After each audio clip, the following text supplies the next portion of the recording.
Welcome to the ParentLife Podcast. My name is Jason Stanland. I'm the middle school pastor here at Fruit Cove Baptist Church here in Jacksonville, Florida. This is a ministry of that church, and it seeks to address critical topics for parents who are trying to raise Christian children. May is Mental Health Awareness Month, and as part of that, our church has developed a family counseling center called The Cove. And what we want to do is we want to address these topics, kind of broach some of these topics in our podcast, and the topics that are germane to mental health. This week, we want to discuss navigating big changes as a family. And as part of that, I've invited the Turners. So we've got Bill and Rebecca Turner. They're joining us today to talk about their big changes in their family, and mostly in our community, because we've grown a lot, it's moving.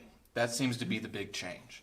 And so you guys have moved a couple of times, right? Just a few. Yeah, just a few. A lot, right? Yeah. So, Yeah. And so our community has actually doubled in the last 10 to 12 years. Right. And so moving is actually one of the top, topics or something like that I get from parents of, hey, they're adjusting to meeting new friends, or they're adjusting to a new school or something like that. And so that's a big change. And with that comes some mental health issues, just mental wellness, confidence, things like that. So how many times have you guys moved? Do you know that number?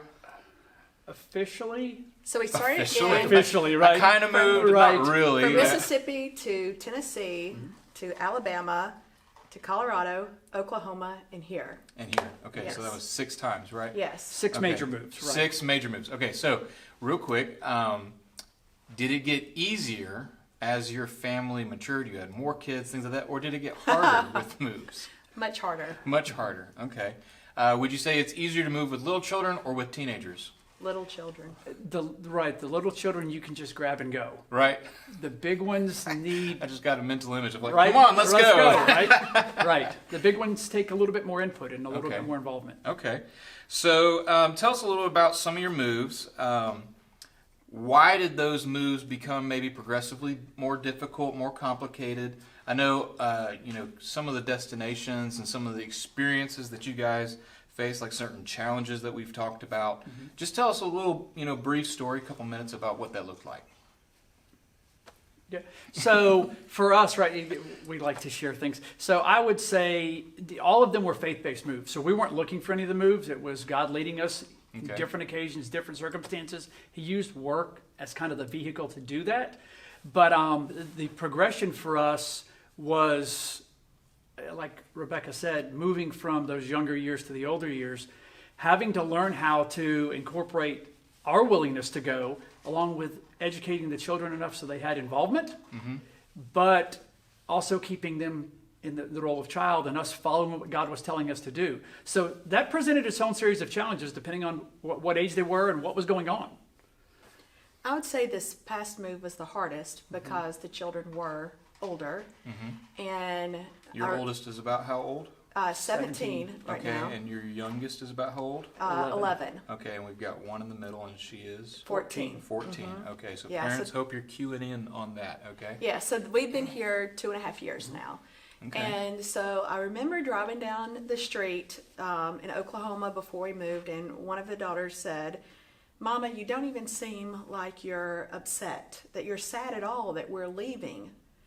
And I said, "Well, baby, God is calling us to go to Florida because that's where Daddy's job is. And whether we like it or not, we're moving to Florida. So I choose joy." Okay. So just trying to help them see it's a choice. Choosing the attitude. You choose the attitude. You choose joy, because we're coming to Florida. All of our moves, it's been a thing of teaching or trying to teach by example of when we move, we don't wait for other people to come to us. It is, they laugh about how I can go in the bathroom and come out with a new friend's phone number and we meet for coffee the next day, but always being the one to go and looking for friends and not just sitting on the sideline waiting for people to come find you and ask you to be their friend. And so it's all attitude and choosing. But that's kind of challenging for some people, right? Like some people are just naturally outgoing. They're like, hey, I'll just go make a friend and we're just all going to be happy. Has that been maybe a bit of a challenge for some of your kids? Yes. Yes, it has. And so with each of them, as they've gotten older and we've begun to see their personalities develop, it's then how do you deal with that? We have one that's very much like Rebecca, one that's more like me, where I love people, but I don't walk into a bathroom publicly and come out with a new friend. Yeah, that's kind of different. Right, Yeah. right. Walk And so into a we bathroom joke. and come out as a friend. We Right? joke about it, but then that's trying to meet them where they are and using ourselves as examples because, like Rebecca said, it's all been faith-based, but it starts with obedience and then joy follows, and it's about choosing the attitude. So when we're talking to the children, one that's more like me, it's, well, let's look for where we can kind of anchor ourselves. Church has always been a big piece. So when we've moved as a family, now we're on the mission. God moved us. God has a church for us. Okay. And so that then helps us plug in as a family and begin to find where we're going to anchor and who God has for us to begin to grow those relationships with. And so whether it's super outgoing and gregarious or it's a little more reserved and a little bit more methodical, we work with the kids to try to help them find their spot while we're finding ours, if that makes sense. So let's kind of open that up a little bit more. So you said as soon as you got to one of these new locations, you knew, okay, it was time to find a church. What are the steps that you guys went through in your church shopping, and how did you involve the whole family, the kids, in that process? Well, it changed as they've aged. Okay. So when they were younger, they follow you wherever you go. Right, yeah. So we always would make sure before we even would get to a new location, we did our Google You search. did the Google search. Yeah, Look yeah. at the podcasts. Looking at the and- reviews. Yes, yes, watching the sermons Online, okay. things Okay. like that. And then as they got older, looking for proximity of where are they going to go to school Okay. and where are churches near that, because we have found it's so important for them to have Christian allies at Yeah. school. Okay. And so we wanted them to be able to have friends at church that also were their friends at school. That's important, isn't it? Yeah. Yeah. And so did you ever get any pushback? Like when you would go to a church or when you were experiencing a new church or something like that, and the kids were like, Mom, Dad, not this one, or yes, this one, or something. What did you do when there was conflict into what church you wanted to experience? So I would say yes, we absolutely got that. Yeah, okay. And because they were, we're still growing. We always will be spiritually in our faith. And they're certainly at an earlier point in that. And so as we approached each church visit, we would kind of line up and sit down and, hey, here's where we want to go visit. Here's what we want to do. We would go to service. We would listen to the sermon. Is it Bible-based? Is it sound? Are we hearing preaching that I, as the husband, feel like is relevant for my family and leads them the right direction? That goes well. Then everybody's going to Sunday school, right? Or Connect Group, as we talk Yeah. about it now. Yeah. And we would have the kids come back, and we had that experience here. This was awesome. And we would leave, and we would be on a different page, and maybe our experience hadn't been as Okay. positive. The flip happened here, too. We came out and thought we found a church, and it wasn't Fruit Cove. It was one that we'd visited. We were good. The kids came back from the Sunday school, and they were miserable. And so the balance for us is that just like we felt like, okay, God's leading us here, in this case it's Florida, that's the right place to go. We didn't really want to go. We were happy where we were. We were comfortable. Sometimes God moves you when you're comfortable and you're happy, right? That's It's right. next steps. Yes. And it's a chance to kind of bring the kids along with that. So we've always talked about how they are a welcome addition to our family, but what we do as a family, especially spiritually, may not hinge on exactly what they want, because Yeah. we have to understand what God is leading us to do. And so in this case, we just kept praying about it. We kept exploring new churches, visiting new churches, and then coming out with, and like we did with Fruit Cove, we came here and this is home. We just knew. And then we followed that process. And we had to encourage them. The girls especially will joke about how we strongly encourage them to do some things. Yeah. We had to strongly encourage them to get a little bit more involved. But we knew just from our prayers and our conversations and the spiritual feeling, that we were in the right place, and we trusted that would come forward with them. And it has. But it is very much a process where you balance that out. But at the end of the day, we know we have to do and follow what God's leading us to do, but we trust Him to bring everyone in the family together Okay. to the extent that their age will allow and their emotions will allow. Yeah.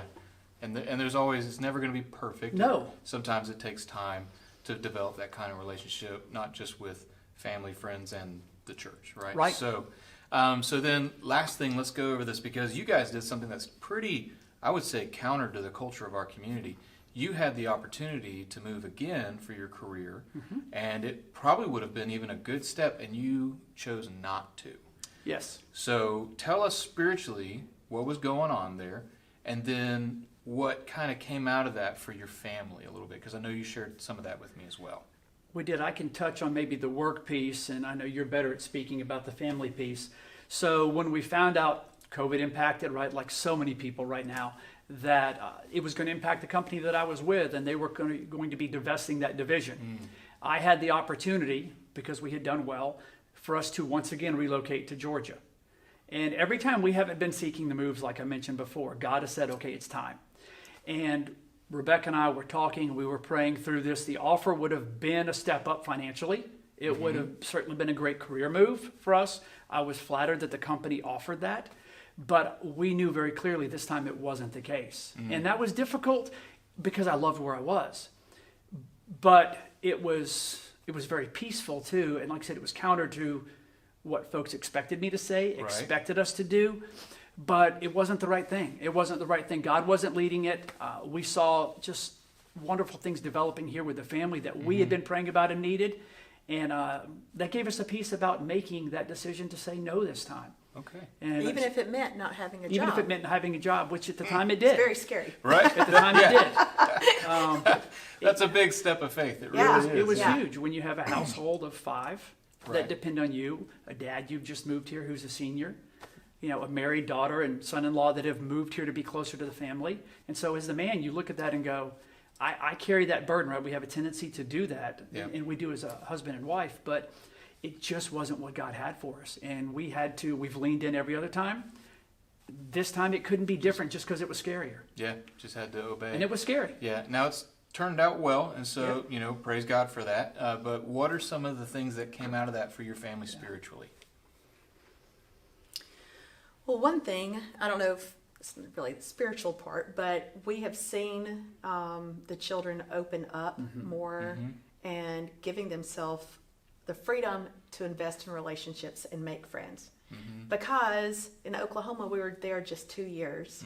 And then moving here, it was like they were always waiting for that next announcement of time to move. again. Yeah. Right. And when they're little, it doesn't matter. The next door neighbor's their best friend, and that's all good. Well, when you've got teenagers, not so much. Yeah. And so knowing that they were like, okay, Daddy doesn't have that job anymore, so we're not going to move anymore. So I can actually set roots here and have friends and have deep relationships. Just seeing that be a change. But that is so critical because, especially for a teenager, to be able to develop those kind of heart connections allows more time and a greater depth, whether it's from those who lead in the ministry or those who are their peer groups or their friends at the church or at school, to begin to really speak into their life about, who they are and to make those kind of decisions. And so, I think you're going to see, just amazing outcomes from that. And thank you for sharing that story of like, what did it look like as a couple to make these decisions? Again, like you said, they've all been faith-based moves. And from the outside, maybe someone might say, well, they were career choices. They were steps for your family or something. But very much from the inside, you guys have said, no, every time it was God leading us in this change. And I think that's important for the outcome for families and stuff like that. So for anyone who's listening, and I would encourage you, if you're part of our church, come hang out with them some more, ask some more questions. Just because there is, you can go to the bathroom and come out friends. That's not weird at all. All right, so Sorry. But It is what it is. Yeah. So, but that's why God has called us to do church, is to be together in community that we can all grow together. So thank you so much for joining us for the Parent Life Podcast. Thank you for tuning in. I would encourage you to go ahead and subscribe so you can get the weekly updates as every video or podcast comes out. Please share them with your peers and your friends. If there's someone else who's maybe new to the area and they're dealing with some of these issues, by all means, send them this episode. We would love that. And if you want to interact with us, you can email us at parentlife@fruitcove.com. And for any more information about Fruit Cove Baptist and her ministries, you can go to fruitcove.com, and we'd love to interact with you. Thanks again for tuning in, and we'll see you next week.